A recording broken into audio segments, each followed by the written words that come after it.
नमस्कार, मंगलमय संस्था समाचार में आपका स्वागत है। प्रस्तुत है मुख्य खबरें। महाराणा प्रताप जयंती के उपलक्ष्य में गुड़गांव में निकाली गई शोभा यात्रा। क्यों संत आशाराम जी बापू गुरु नहीं सदगुरु हैं। हरियाणा एवं लुधियाना में श्री संजय भाई का सत्संग। भावनगर गुजरात में निःशुल्क छाछ वितरण। सुप्रीम कोर्ट ने लगाई निचली अदालतों को फटकार। अब खबरें विस्तार से। महाराणा प्रताप हमारे देश की एक महान विभूति थे। उन्होंने कभी अन्याय के सामने सिर नहीं झुकाया। उन्होंने घास की रोटियां खाना स्वीकार की, परंतु हार नहीं मानी और अपनी मातृभूमि की रक्षा के लिए उन्होंने सब कुछ बलिदान कर दिया। ऐसे वीर राजपूत की जयंती के उपलक्ष्य में संत श्री आशाराम जी बापू के साधकों ने गुड़गांव में एक विशाल शोभा यात्रा का आयोजन किया। प्रस्तुत हैं उसकी कुछ झलकियां।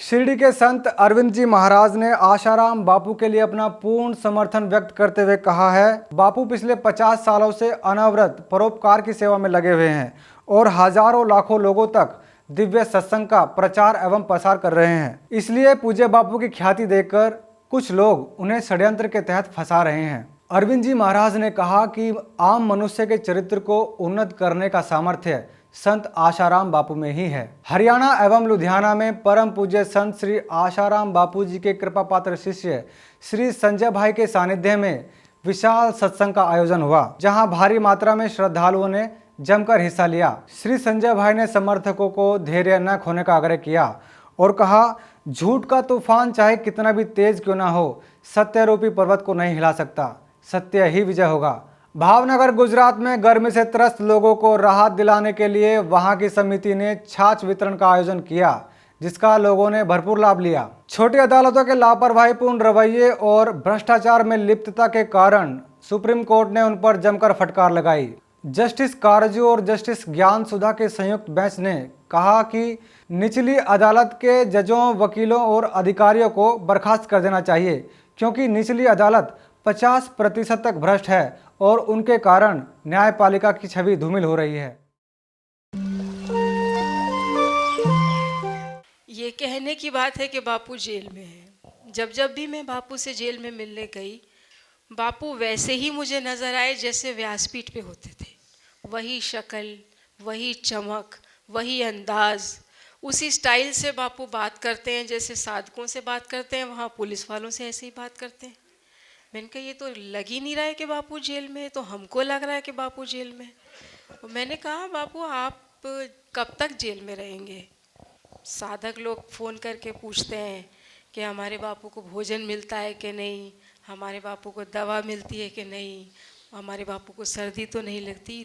दुनिया भर के सवालों के जवाब मैं कैसे दूँ? आप बाहर आइए, व्यासपीठ पे बैठिए, लोग आपको देखेंगे, सवालों के जवाब मिल जाएंगे। बापू बड़ी ज़ोर से हंसे और बोले कि तुम्हें मालूम है कि बापू को वो सब जानते हैं, बापू को ठंड नहीं लग सकती।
तो बहुत बोलती हो, बाकी बाकी तुम्हें उसके साथ रहना है तो मैं इलाज कर देता हूँ, नहीं रहना तो वो इलाज भी मैं कर देता हूँ।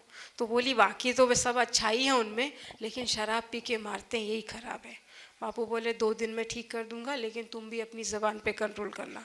फिर तुरंत बोले नीलम दुबे आई है ना, कहाँ है? मैंने कहा अरे ये बात तो सिर्फ मेरे मन को पता थी कि मैं क्या क्या करने आई हूँ, चेक करने आई थी कि टॉर्च वाला सत्संग क्या होता है। बापू बोले तुझे तो टॉर्च वाला सत्संग जानना था ना, आजा खड़ी हो जा पास में। मैंने कहा गजब, ये तो बापू ने कैच कर लिया। थोड़ी देर बाद एक और लड़का, वो बोला कि बापू मैं 17 साल का था, मुझे ट्रक ने एक्सीडेंट किया और मेरी मेमोरी लूज़ हो गई, मैं सब याददाश्त खो बैठा। और उसके बाद कोई पड़ोसी मुझे बापूजी के सत्संग में ले गया कानपुर में। सत्संग 3 दिन रहा, मैं 3 दिन उस सत्संग स्थली पे रहा, ये उसका अनुभव वो बता रहा था। और फिर उसके बाद मेरा मेमोरी भी ठीक हो गया, मैंने मैकेनिकल इंजीनियरिंग किया, आज मैं इंजीनियर हूँ, 40,000 रुपया कमाता हूँ, मेरी एक बच्ची है, एक पत्नी है। तुरंत बोले नीलम दुबे देख ले सुन ले, तू यही जानने आई थी ना टॉर्च वाले सत्संग में क्या होता है? मैंने कहा जी बापू। उसके बाद फिर एक और महिला, वो बहुत बुजुर्ग सी थी और बहुत रो रही थी। बापू तुरंत खड़े हुए, बोले मैं तेरा माता हूँ, मैं ही तेरा पिता हूँ, अब आंसू नहीं बहाना। और बापू ने उसको बहुत प्यार से कुछ प्रसाद दिया। बापू बोले नीलम देख ले, कल को तुझे फिल्म बनानी पड़ेगी ना तो टॉर्च वाला सत्संग डाल देना। मैंने कहा ठीक है। हर व्यक्ति से बात करने के बाद बापू ताना मारते थे मेरे ऊपर और मैं चुपचाप सुनती थी खड़े होके पीछे। फिर एक बुजुर्ग अम्मा थी, वो लड्डू लेकर आई थी, बोली बापूजी पिछले 5 साल से मेरी ये इच्छा थी कि मैं अपने हाथ से लड्डू बना के लाऊं और आपको खिलाऊं, मैं हर बार आती हूँ लेकिन आप तक नहीं पहुँच पाती हूँ, आज मेरी बारी आ गई। तो बापू बोले लड्डू लाई हो? तो वो बोली हाँ मैं लड्डू लाई हूँ। इतना मोटे मोटे देसी घी के लड्डू थे। तो बापू बोले देखो मेरा तो व्रत है आज एकादशी का, मैं किसी न किसी के रूप में खा लूँगा, ले नीलम तू खा। इतने मोटे मोटे लड्डू मुझे दे दिए और मैंने दोनों लड्डू उसी वक्त खाए। बोले अभी खा। तो मैंने फिर नेक्स्ट डे बापूजी को बोला, मैंने कहा बापूजी मेरे मन में अविश्वास नहीं था कभी भी, लेकिन एक आश्रम में रहने वाला आदमी जो कि 20 साल से रह रहा है, वो आके अगर मुझे कुछ कहेगा तो मुझे तो शक होगा ना। मैंने नाम भी बताया उसका, लेकिन बापू ने उसको आश्रम से नहीं निकाला। मैंने कहा गजब। मैंने सारी बात बताई कि उसने कब आके मुझे क्या क्या कैसे कैसे कहा, लेकिन बापू ने उसको कुछ नहीं कहा।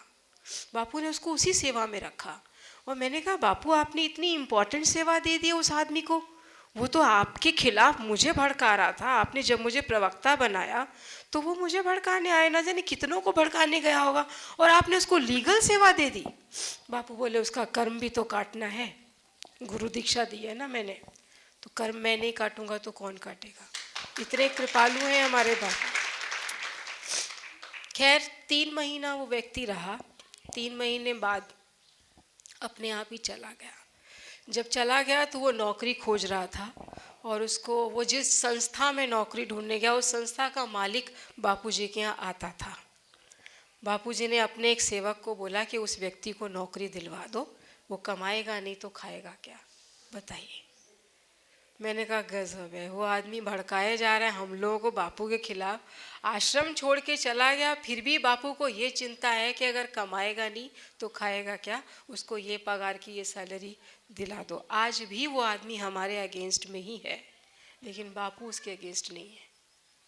आज भी उसको एक मीडिया में नौकरी दिलवा दी गई है और वो काम कर रहा है, और कभी कभी बापू के खिलाफ कुछ न कुछ टिप्पणी आती रहती है, बापू खिलाफ नहीं है। तो क्या ऐसे ऐसे किस्से बहुत हैं, सुनाने बैठे तो बहुत सारी समय निकल जाएगा, मुझे लगता है अब काफ़ी है। हरिओम जय जय। कल फिर मिलेंगे कुछ नई ताज़ा तरीन खबरों के साथ। मंगलमय चैनल सबका मंगल चाहता है। मंगलमय के साथ जुड़े रहने के लिए धन्यवाद। नमस्कार।